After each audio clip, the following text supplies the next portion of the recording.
Or like practice. yeah, it's hard to practice from the ear. Okay, let's start with major scales. What did we talk about last week? With the scales last week. Scales. We played through the first two, right? Yeah, then memorize the next two. Okay, let's hear you play the first two. Let's hear you play all four of them. So starting with, without looking at them. I'll play with you for the second two, okay? All right. So just take a tempo that you've been practicing. Keep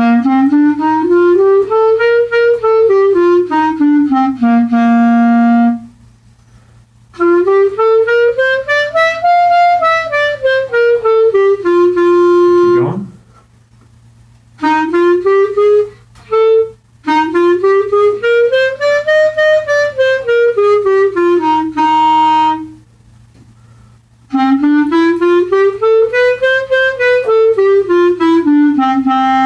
Good. Let's play them together. Let's play again from C. 1, 2, ready. So we're starting on C. But just play the C note. All right. 1, 2, ready.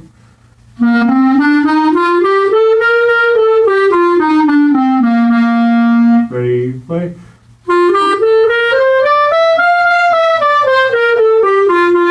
All right. Stop thinking about the next one. 1, 2, ready.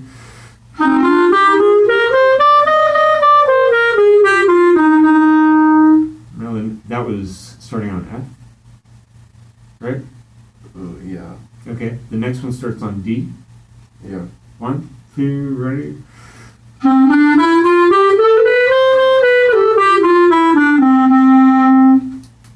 Crazy, right? Yeah. Okay, you guys spend a little bit of time every day doing these things. I'm able to play these scales the way I am now because I practiced them every day for a long time. When I was your age, my teacher told me, you got to memorize those scales. Those are the things that you need to practice more than anything else, because eventually you start reading music and you start reading in different keys, like here. And if you don't have those skills memorized, then it makes playing music like this very difficult. But when you have those skills memorized, it makes it a lot easier. Okay? Let's play them again, looking at them. We'll play them with metronome, okay?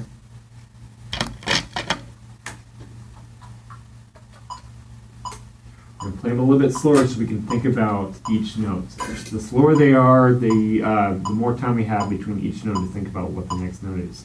And then at the end of this, after this 2 beats, we're going to take 2 more beats of rest before we start the next one. You want to do this with the metronome so that you get in the habit of, when you get to this half note and the one after it, what are you thinking about? You're thinking about the next note. And that helps you increase the speed between playing, so you're going to C and the next one you're playing in G. Does that make sense? Yeah. Okay. 1, 2.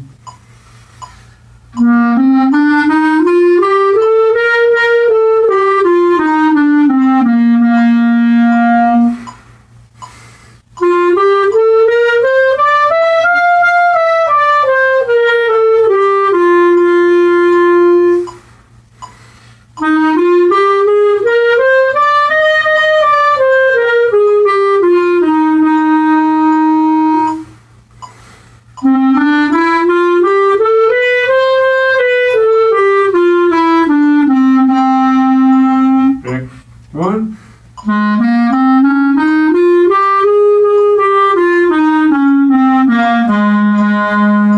Good. Let's go through that one beat at a time. So starting on B flat. Ready. All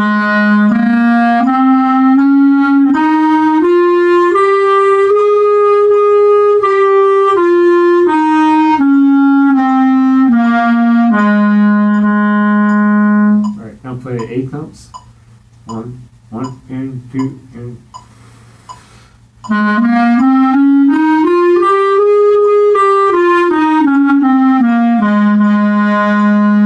Good. Now let's go to A with the A scale. It's just like the D scale, but now we're adding G sharp. Okay. Let's play it as quarter notes. Okay. 1, 2, ready.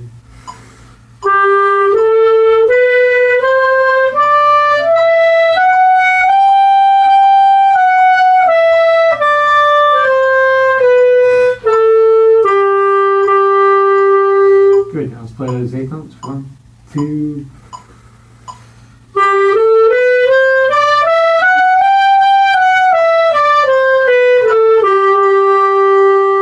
Good, now let's play this scale and this scale as quarter notes and consecutively, okay? 1, 2.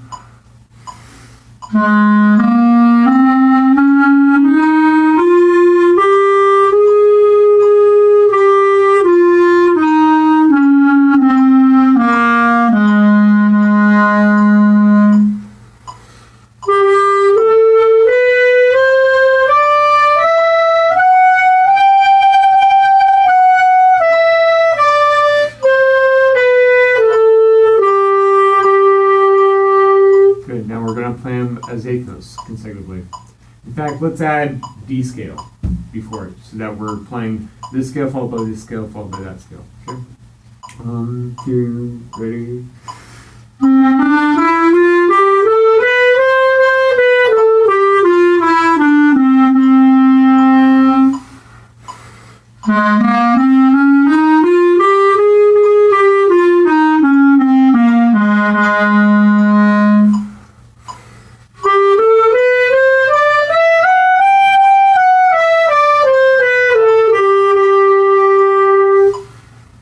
Very good. All right, so just every day, the first thing that you do when you start playing the clarinet, you should be going through these 5 scales consecutively. Doing it with the metronome, increasing the time, set goals for yourself. So we just did that at 80. What do you think you could play these 5 without mistakes? The 5, yeah. Without mistakes by next time. 84. That's a pretty small goal considering you've got so much time between now and the next lesson. You remember when the next lesson is? Oh, It's like the week of the 20th, right? 90-ish. Okay, 90-ish? Okay. As you're doing that, listen for mistakes. When you make a mistake, isolate that mistake, fix it by playing the notes around it, and then integrate into the larger scheme, okay? Questions on this? No. Is this feeling pretty easy? Yeah. Okay. When you're practicing these, spend about just as much time reading them as you do trying to memorize them. Okay. It should become easier. Let's look at rows number 1.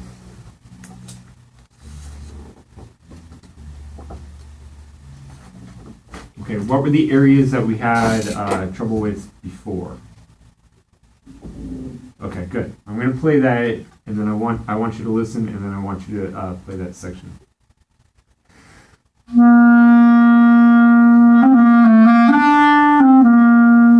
right, your turn.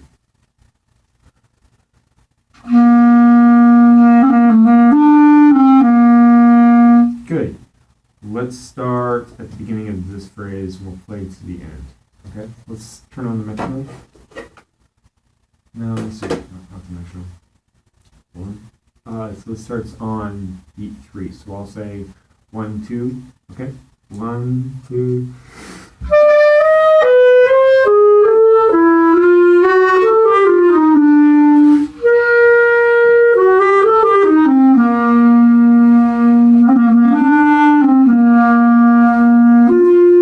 Okay, good. Make sure this comes on the 8th notes. So 1, 2, 1, da da da.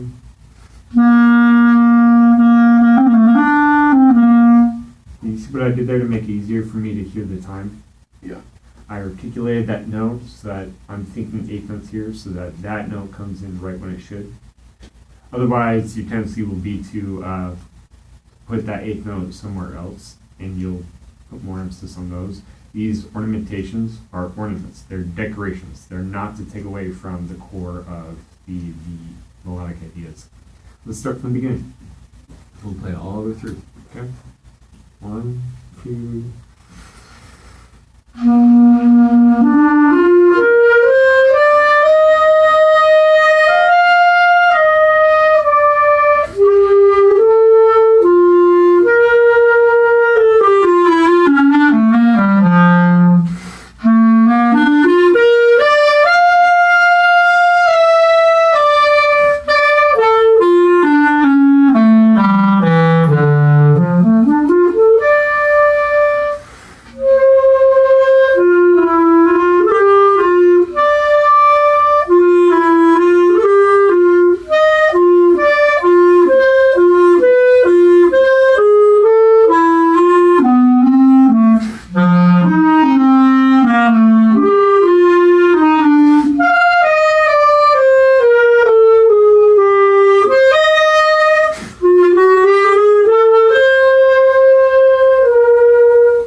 Good. Why were you rushing there? I guess I practiced it wrong or something because this is actually a lot longer than I thought it was. Okay, there were other times that your time wasn't matching mine. It happened to be another time. It was a similar situation, but you were, instead of going faster than me, you were slowing down. Could you find a spot where it was like that?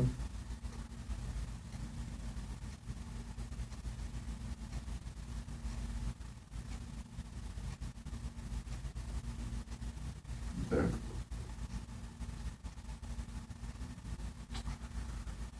That wasn't the spot I was thinking of. But why do you think it's there? I guess I'm not used to playing those notes. Okay. Those are really fast. Yeah, that's a scale. So, and that's partly why these are 30-second notes, right? That's a lot of it, very complicated amount of time for us to think about. So usually when I get to that section, I just think of my fingers are just falling in the path that I practiced, like I told you a billion times, right? They're just going in that predictable way that I'm used to going. And I'm subdividing the times, and I'm with these things. I'm thinking about where am I going? That's the note that I'm landing on, and so that's the important thing. The area that I was saying, there was somewhere in there, maybe it was here. But there was a time when I was playing when the tempo was slower, and it was also piano. It was also softer, and so you were you having trouble finding a spot like that. It might have been here. It might have been here. Yeah, I think it was more before that. So this is where it's diminishing, and we're getting softer, but the tempo has to keep moving. So a lot of times music teachers will say, they'll notice that their students will play fast. They'll speed up the tempo. They'll rush when the music is loud, and they'll do the opposite when it's slow. They'll drag when it's slow, and that's why we play with metronomes, because the metronomes keeps us conscious of when those things happen. Can you play? This is a good area to do that. Play 25 with the metronome set at what is this one?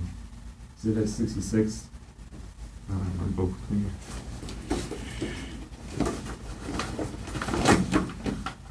It says 60 over here. Yeah, play this at 66.